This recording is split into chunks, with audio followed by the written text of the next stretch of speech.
Pengesahan RUU Pilkada di DPR membuka peluang PDI Perjuangan mengusung calonnya sendiri di Pilgub Jakarta. Siang tadi, Anies Baswedan berkunjung ke kantor DPD PDI Perjuangan Jakarta. Apakah ini sinyal kuat Anies bakal diusung PDIP melawan RK Suswono? Kami diskusikan bersama politisi PDI Perjuangan Putra Nababan dan Direktur Eksekutif Indikator Politik Indonesia Burhanuddin Muhtadi. Selamat sore semuanya, apa kabar?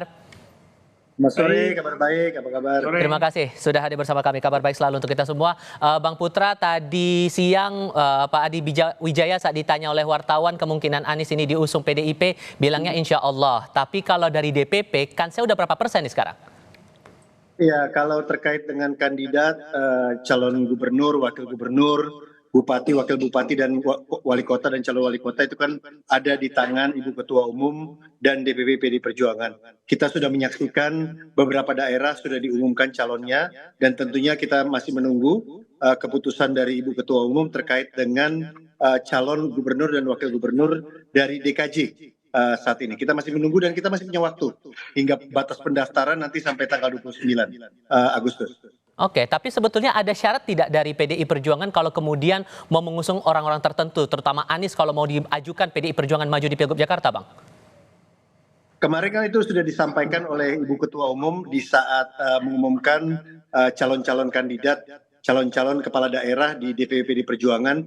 Dan kalau tidak salah tadi dalam press conference sudah disampaikan oleh Pak Anies sendiri. Dalam pemahaman Pak Anies kan kita mendengar bahwa yang dimaksud Ibu Ketua Umum menurut Pak Anies adalah bagaimana kita memahami kebinekaan NKRI, Pancasila, dan keberagaman dan lain sebagainya sebagai landasan fondasi dari bangsa dan negara ini. Jadi saya rasa syarat-syarat kalaupun itu disampaikan terkait dengan syarat-syarat tadi Pak Anies juga sudah menjelaskan depan Ketua DPD dan kepada wartawan terkait hal itu.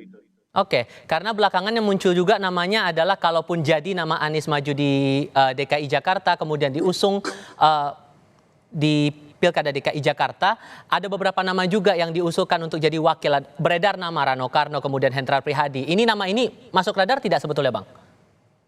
Iya, nama-nama itu beredar di masyarakat. Tentunya mereka adalah tokoh-tokoh yang bukan saja tokoh yang dikenal di Jakarta, tapi adalah tokoh-tokoh nasional. Itu kan ada Mas Hendy dan juga Mas Rano gitu ya. Nah ini kan bagaimana kita juga memiliki kader-kader yang menurut PDI Perjuangan juga cukup mumpuni gitu ya untuk menjadi pemimpin, menjadi tokoh-tokoh di Jakarta. Nanti tentunya Mas kita tunggu ya, karena biar bagaimanapun kan apa yang tadi Mas Anies lakukan dengan DPD DKI Jakarta adalah suatu silaturahmi, suatu komunikasi politik, dan kita juga tidak membicarakan teknis.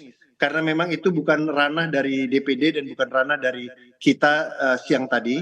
Itu adalah ranah teknis, keputusan adalah ranah dari DPP PDI Perjuangan. Sehingga kita tadi pembahasannya itu bukan terkait dengan pencalonan kepala daerah DKI Jakarta. Kita lebih banyak justru membahas terkait dengan yang terjadi selama 3 hari terakhir ini. Bagaimana terjadi pembangkangan konstitusi yang dilakukan oleh DPR dan oleh pemerintah, dan bagaimana aksi dari mahasiswa dan masyarakat madani yang sangat kita apresiasi. Bahkan tadi Pak Anies juga menyampaikan apresiasi terhadap sikap konsisten dari PDI Perjuangan di dalam menjaga konstitusi.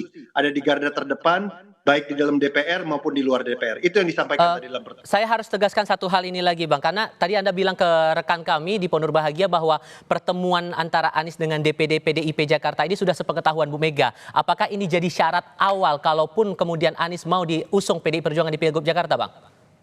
Tadi yang saya sampaikan adalah pertanyaan kepada saya, apakah ini adalah pertemuan di DPD adalah jembatan pertemuan kepada DPP dan kepada Ibu Mega. Nah, saya menyampaikan bahwa kalau Pak Anies datang ke DPD, tentunya sudah sepengetahuan DPP.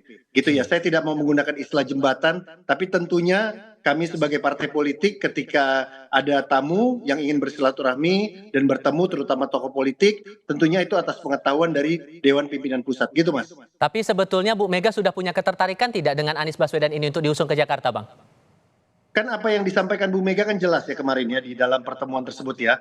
Bu Mega menyampaikan apakah Pak Anies sikap politiknya seperti apa. Istilah nurut itu kan menurut saya Bu Mega mau menyampaikan bahwa apakah Pak Anies itu sudah sejalan dengan pikiran-pikiran yang selama ini disampaikan oleh PDI Perjuangan, disampaikan oleh Ibu Ketua Umum, dan apakah itu sudah dinyatakan oleh Pak Anies secara terbuka gitu ya terkait dengan hal itu. Nah, menurut saya dalam pertemuan tadi tentunya kita tidak bicara tentang hanya kaitannya dengan pilkada, karena komitmen itu kalaupun nggak ada pilkada, kita menuntut dari semua tokoh nasional punya pandangan yang sama gitu ya, punya ideologi yang sama, ideologi Pancasila, punya pemikiran yang sama dalam Oke. konteks kebinekaan, tidak menggunakan agama sebagai politisasi dan segala macam. Itu tidak bisa kita nafikan. Artinya Oke. ini meskipun tidak ada kaitannya dengan tiket menuju pilkada, tentunya hal tersebut akan kita kritisi dan kita tanyakan dan kita tagih kepada seluruh tokoh nasional.